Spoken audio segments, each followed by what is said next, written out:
All right, Shalom. Shalom. It's the brother Kalaya. Brother Deshai. Coming at you with a quick lesson. Prior to getting started, we like to give all glory, honors, and prayers unto Yahweh, Bahashem, Yahushua, Bahashem, Rakakwadash. Double honors to the apostles and elders of Great Millstone. Peace and salutations to the whole for elect. Shalom. Shalom. All right, and pretty much we're gonna get into it, man. I had a particular lesson lined up going into the term behind enemy lines.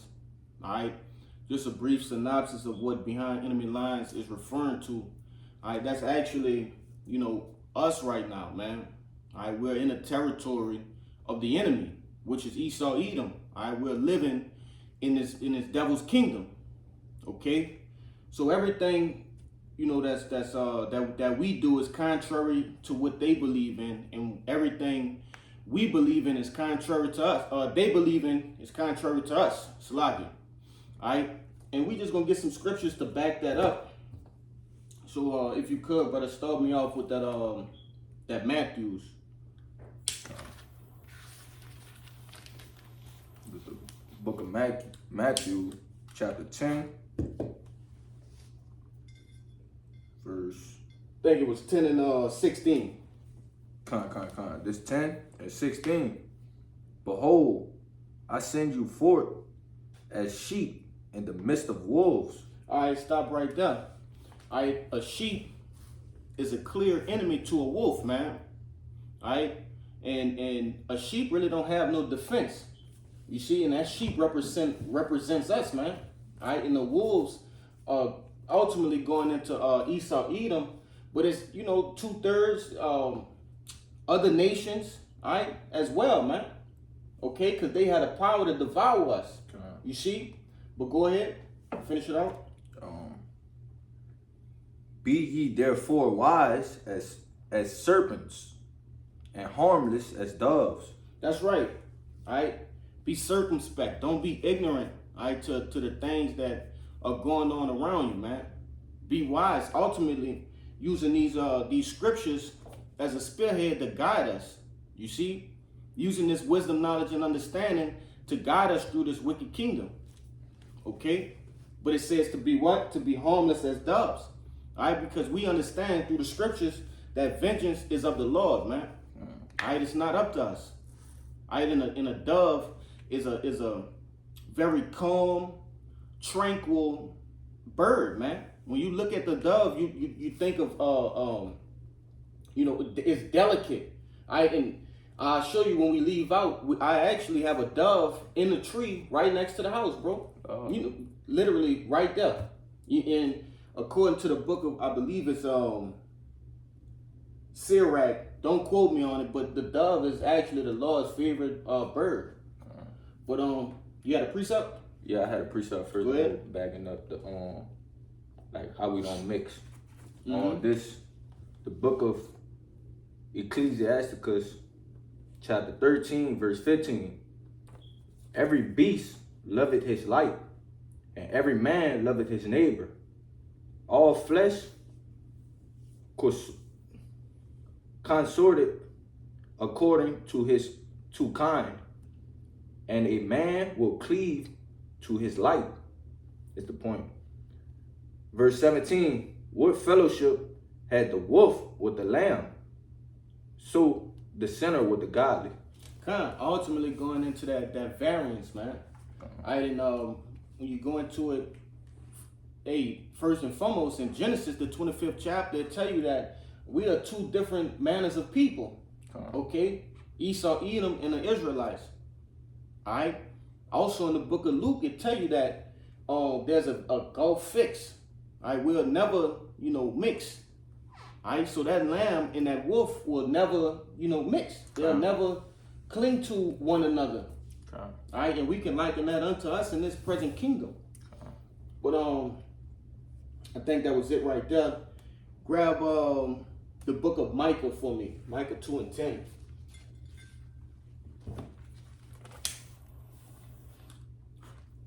It's the book of Micah, chapter 2, verse 10. It says, Arise ye and depart, for this is not your rest. All right, and we always have to make that disclaimer All right, that's not actually talking about getting on a plane and leaving, man, leaving America. All right, it's talking about spiritually leaving. Okay, putting down these different doctrines, all right, that are produced by Esau, Edom, all right, in America in a whole. Okay, go ahead. It says, because it is polluted, it shall destroy you, even with a sore destruction. That's right, man. So, ultimately, don't get comfortable here in America, all right? Because like the title said, we're behind enemy lines right now, all right? I don't know, no soldier, warrior that's comfortable behind enemy lines, because everything is set out to kill you when you're behind enemy lines, man. It's unfamiliar. You don't know the territory. You don't know the people, all right? The two different ways of life are different, okay? But the Lord has given us these laws, statutes, and commandments, ultimately this wisdom to endure behind enemy lines, all right? 2/3 of our people have become comfortable, all right, with the ways that are contrary to ours, man, to our nationality, you see? But grab Isaiah 5:20 for Baka Shah.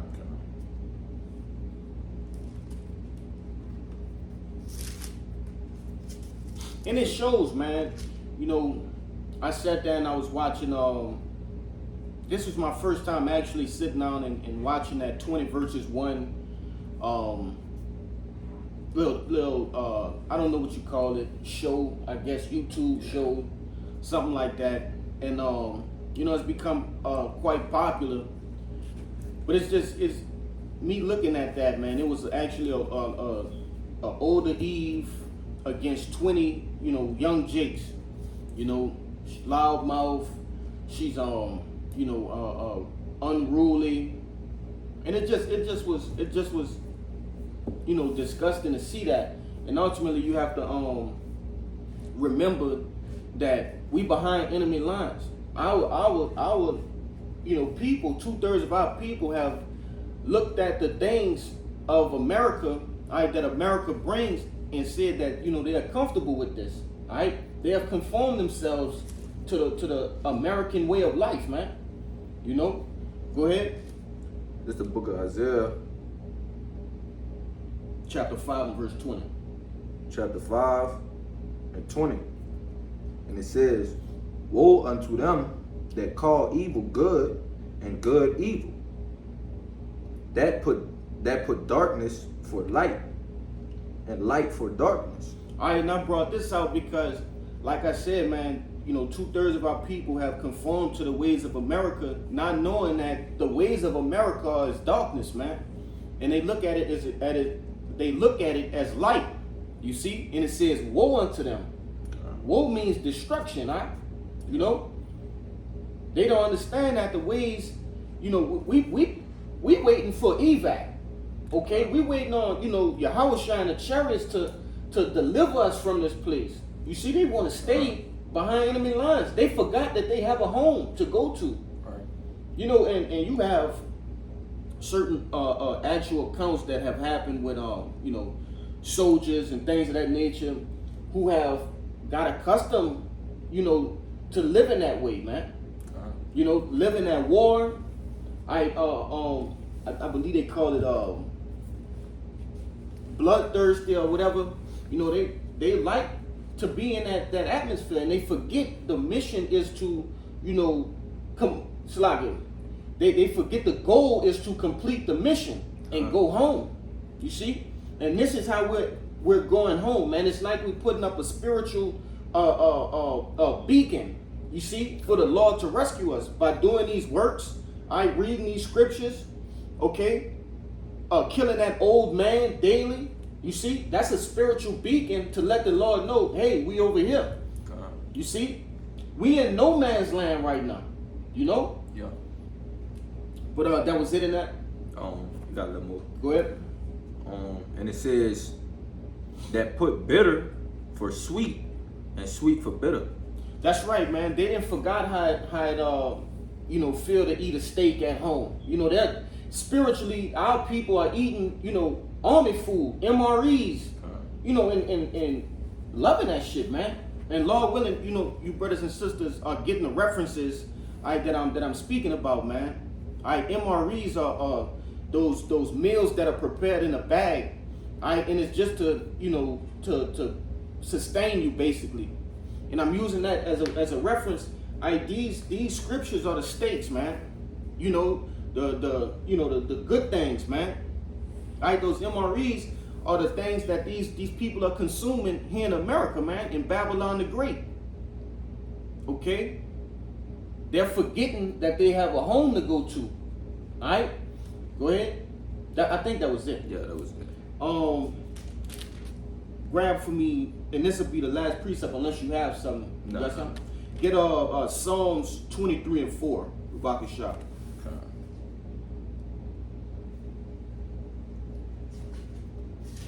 Hey, before you grab that, look on your phone real quick. I forget where it's at. I'll grab the Psalms. But it says, the captive hasten to be loosed. I'll grab the Psalms real quick, though.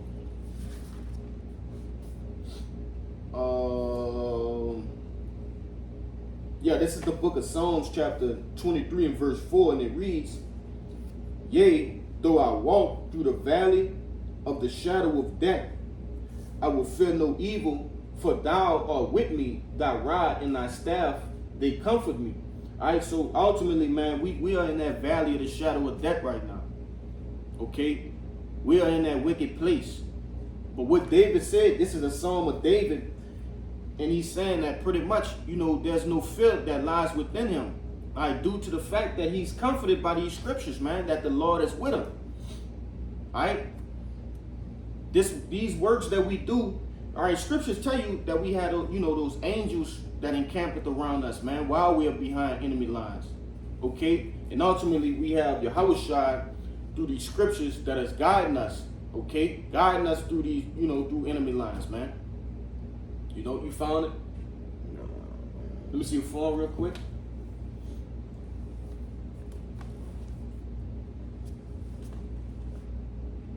Salakia.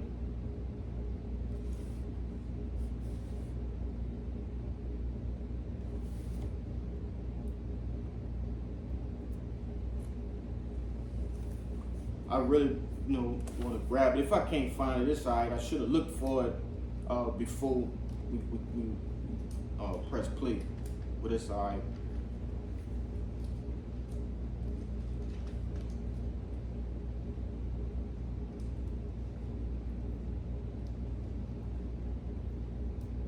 Yeah, it's Isaiah 51 and 14.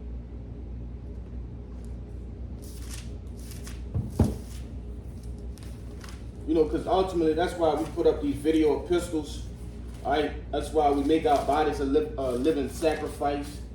All right, because we hasten to be loose, man. Go ahead. This is the book of Isaiah, chapter 51, verse 14.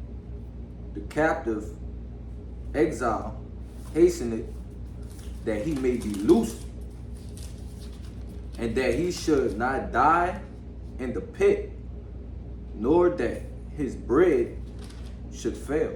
Yeah, because we're captives right now, man. All right, we're captives. We're slaves basically. Okay.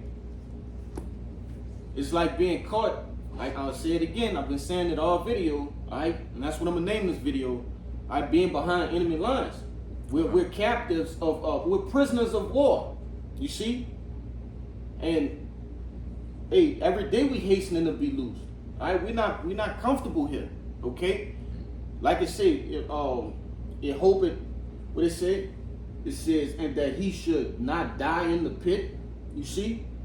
We don't want to die here, man. This wicked ass place. All right? We don't want our bread to fall. That bread, the things that we work for. Hey, 2/3 of our people, their bread falling, man.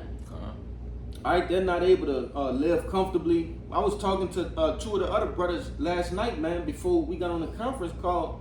You know, hey, man, we just at a point right now in this kingdom that, man, you have to work multiple jobs just to, you know, stay afloat. And I'm not even talking about being comfortable, all right? You have to have some sort of second income here, man. You know, and it's about the increase. Right, the Elder Yakinan put in the group chat last night. Not last night, night before last. You know that economists predict that inflation, hyperinflation, is going to increase by 50% per month in 2025, man. Per month. All right, it's going to increase 50% per month. You see, so ultimately, man, it's like, you know, our evac, our deliverance is coming, man. You know, we put up those smoke flares. All right, we holding down the fort and we waiting on Yahushua to, you know, deliver us from this wicked ass place. You know, but I just had one more, and I'll read it real quick. This is the book of Ecclesiastes in the Bible, 7:7, and it reads, "Surely oppression maketh the wise man mad, and a gift destroyeth the heart." All right, that's like the enemy giving our people gifts. All right, cars, clothes, you know, different foods, things of that nature, Instagram, video games, these different comforts, and it's destroying their heart. It's making them forget that they're prisoners. You see? But it says, surely oppression maketh the wise man mad. All right? We're wise because of these scriptures. The scriptures brought us back to our nationality.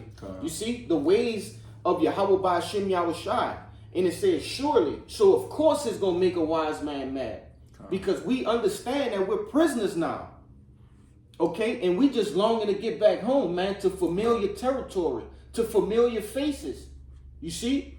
So we can rest. When you behind enemy lines, you can't rest, but you can't rest. You know, those men, you know, I'm into, you know, different war movies and documentaries, you know, about war and things of that nature. Those men that are, you know, behind enemy lines, their sleep is not real sleep. It's just, you know, resting pretty much. They can't actually, you know, fall into a deep slumber. Yeah. You know, they can't sit down and cook the food, put seasonings, and, you know, enjoy the food. They eating in haste because the enemy can be around the corner at any time. You see? But it says, better is the end of a thing, verse 8. Better is the end of a thing than the beginning thereof, and the patient in spirit is better than the proud in spirit. All right? It says, better is the end of a thing. Okay? Our mission is coming to a closing, man. We've came here in Babylon the Great. You know, through cargo slave ships, completed that prophecy. All right? Now we rolling down to the last little bits of prophecy, man. RFID microchip. You see? World War III. And then what? You know, deliverance, man. You see? Our mission is almost over. We're almost going home. And it said, the patient in spirit is better than the proud in spirit. All right, the patient is going into the elect, man. Okay? The elect, we're patiently waiting, patiently hastening the coming of our Lord, Yahushua. All right, the proud in spirit, 2/3 of our people have been likened unto the, you know, Esau, Edom, man. They're father the devil. You see? They have become proud, just as proud as Edom, man. You know? You had anything you wanted to say, Al? Con. So, you know, Lord willing, the point has been made. All right, the message has been given, first and foremost to the hopeful elect, and then those that cling unto the body. So prior to getting out of here, we want to give all glory, honors, and prayers unto Yahweh, Bahashem, Yahushua, Bahashem, Rakakwadash. Double honors to the apostles and elders of the great millstone. Peace and salutations to the hopeful elect. Shalom. Shalom.